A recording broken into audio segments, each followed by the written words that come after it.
မင်္ဂလာပါဗျဒီနေ့တော့ကျွန်တော်ဗာလေးပြောမလဲဆိုလို့ရှိရင်ကျွန်တော်တို့ဒီ typing keyboard နဲ့ပေါ့နော် typing keyboard နဲ့ကျွန်တော်တီးတယ်ပေါ့နော်နှုတ်စီတီးကြတယ်ပေါ့အဲ့မှာဒီနေ့မှာကျွန်တော်က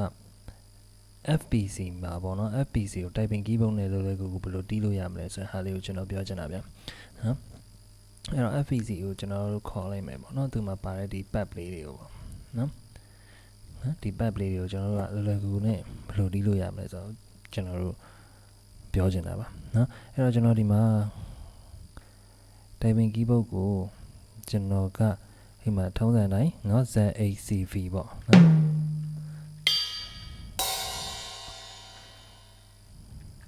ကျွန်တော်တီးကြည့်ရပေါ့နော်ပုံမှန်ကျွန်တော်တို့အဲ့ဘက်ကြီးလေးကျွန်တော်ခေါ်လိုက်မယ်နော်ပုံမှန်နော်ဒိုရေမီဖာဆိုလာဒီဒိုနော်တီးနေတဲ့ဒီ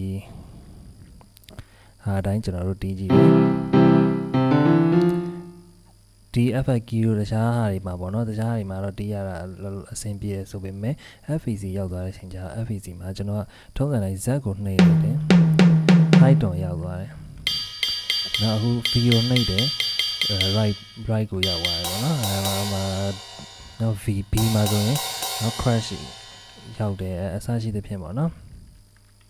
အဲ့လိုမျိုးတွေရောက်နေအဲ့တော့သူ့ဟာနဲ့သူအဆင်ပြေပြေလေးကျွန်တော်တီးလို့ရတဲ့နီးလေးတခုရှိတယ်ဒီ pad တွေကိုအဲ့တော့ဘယ်လိုလဲဆိုလို့ရှိရင်အခုကျွန်တော်ဒီမှာနေရာလေးကဒီ typing keyboard ကိုကျွန်တော်ဒီပြောင်းပေးတဲ့ဟာလေးပေါ့နော် typing keyboard ကိုကျွန်တော်တို့ sorry နော် piano keyboard ပြပြောင်းပေးတဲ့ဟာလေးပေါ့နော်တကယ်လို့ဒါလေးပိတ်ထားတယ်ဆိုလို့ရှိရင်တော့ကျွန်တော်တို့ typing keyboard ကအလုံးမလုပ်ဘူးဒီ piano MIDI တီးတဲ့ဟာကိုအလုံးမလုပ်ဘူးပေါ့နော်တခြားဟာတွေကတော့အလုံးလုံးပါပေါ့နော်ဒါလေးဖွင့်ပေးရတယ်အဲ့ဒါလေးဖွင့်ပြီးသွားရင်ဘာလုပ်ရမလဲဆိုလို့ရှိရင်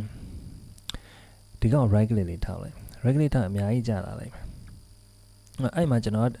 အများကြီးတည်းကနေကျွန်တော်ပြောချင်တဲ့ဟာလေးကဒီမှာ FPC ဆိုတာလေးကိုရွေးလိုက် layout FPC ဆိုတာလေးကိုရွေးလိုက်အဲ့ဆိုလို့ရှိရင်အဆင်ပြေပါပြီအဲ့ဆိုရင်ကျွန်တော်ခုနကဒီလို Z ခုနအခုဒီမှာပြလာတဲ့ဟာအတိုင်းဆိုရင် Z8CV နော်အဲ့လေးကူကဒီအောက်ဆုံးတန်းอ่ะเนาะဒီဖြစ်သွားမယ်နော်အပေါ်က ASDF ကကြတော့ဒီအပေါ်ဒီအောက်ဆုံးရဲ့အပေါ်တန်းဖြစ်သွားမှာပေါ့နော် QWER ကကြတော့ဒီတွန်လေးဖြစ်သွားမယ်ဒီအပေါ်တန်းဖြစ်သွားမယ်ပြီးသွားရင်1 2 3လေးကကြတော့ဒီအပေါ်ဆုံးတန်းဖြစ်သွားမှာပေါ့နော်ဒါကတော့ကိုလိုသလိုနေရာချပါတော့ကျွန်တော်ဒီမှာ FPC မှာပါတဲ့ဟာကိုပဲကျွန်တော်ပြထားတာအဲ့တော့ကျွန်တော်စမ်းကြည့်ကြည့်မယ်ကျွန်တော် Z ကိုတီးမယ်ဆိုရင် size stick လေးရောက်သွားလိုက်မယ်နော် X ကိုတင် K နော် closer ရဆိုတင် C နော် tambourine ဆိုရင် V ပြီးခုနကကျွန်တော်ပြောသလိုအပေါ်တန်းကိုတီးမယ်ဆိုလို့ရှိရင် A ကိုဆိုရင် snare 1ရောက်မယ်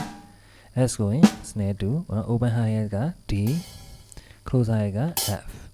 နော် QWER SD က QWER ပဲ S မပါဘူး QWERT QWER ပဲ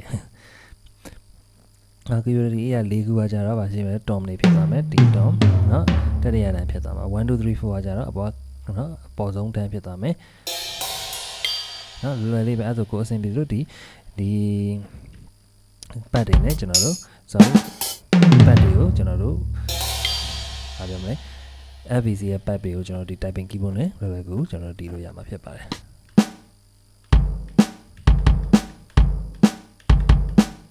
အဆင်ပြေလို့ကျွန်တော်တီးလို့ရမယ်ဒါလေးပါပဲခင်ဗျအဲ့တော့ပြန်ပြီးတော့ကျွန်တော်တို့ပြန်ပြီးပြောမယ်ဆိုလို့ရှိရင်ဘယ်လိုလုပ်ရမလဲဆိုလို့ရှိရင်သူ့ပိုင်းသူဒီ pad တွေကိုအဆင်လိုက်ကျွန်တော်လုပ်ချင်တယ်ဆိုလို့ရှိရင်လွယ်ကူ typing keyboard နဲ့တီးချင်တယ်ဆိုလို့ရှိရင်စကားတွေကလည်းလုံးထွေးပါ sorry နော်နောက်လွယ်ကူကျွန်တော်တီးချင်တယ်ဆိုလို့ရှိရင်ဒီ typing keyboard ပြောင်းတဲ့နေရာလေးမှာ right click လေးထောက်မယ် right click ထောက်ပြီးတော့ FPC ဖြစ်တယ်နော်ကျွန်တော် FPC layout လေးကိုယူလိုက်မယ် FPC layout လေးကိုကျွန်တော်ယူလိုက်လို့ရှိရင်ဒီမှာ FPC ကိုလွယ်လွယ်ကူကျွန်တော်တီးရမယ်အောက်ဆုံးတန်းဆိုလို့ရှိရင်ကျွန်တော် Z8CV ဖြစ်တယ်အောက်ဆုံးရဲ့အပေါ်ဆို ASDF ဖြစ်တယ်နောက်တတိယတန်းကိုသွားမယ်ဆိုလို့ရှိရင်ကျွန်တော်အောက်ကနေအပေါ်တက်တာပေါ့နော် tom လေးနော် QWER ဖြစ်မယ်နောက်1 2 3 4ခုအပေါ်ဆုံးဟာဖြစ်မယ်ဒီဟာကတော့ကိုလိုသလိုကိုပိုင်လေးကိုနော် play empty ယူပြီးတော့ကျွန်တော်တို့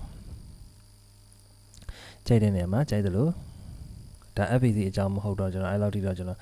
ပြောတော့ဘောနော်ဟိုအဆင်ပြေသလိုကျွန်တော်တို့ထားလို့ရမယ်ပေါ့နော်ဥပမာ ဒါအောက်ဆုံးတန်းမှာကျွန်တော်ထားလိုက်တယ်ဒါ Z နေရာမှာကျွန်တော်ထားလိုက်တယ်နော်ပြီးသွားတော့ hi hat လေးတစ်ခုထားကြည့်မယ်အဆင်ပြေရပဲကျွန်တော်ကောက်ထားလိုက်တယ်နော်ဒါဆိုရင် A နေရာမှာကျွန်တော်ထားလိုက်တာအဆင်လိုက်ပဲနော်အပေါ်ဆုံးတန်းအတွက်ကိုကျွန်တော်တစ်ခုကျွန်တော်ရွေးလိုက်တယ်တစ်ခုပေါ့နော်အဲ့လိုမျိုးဒါဆိုကျွန်တော်အပေါ်ဆုံးတန်းပါလဲ Q အတွက်ဖြစ်တယ်နော်ဟိုးအပေါ်ဆုံးတန်းတစ်ခုကိုကျွန်တော်တစ်ခုထပ်ရွေးလိုက်မယ်1 2 3 4အတွက်ဒါ1 2 3 4အတွက်နော်အဲ့ဆိုရင်ကျွန်တော်က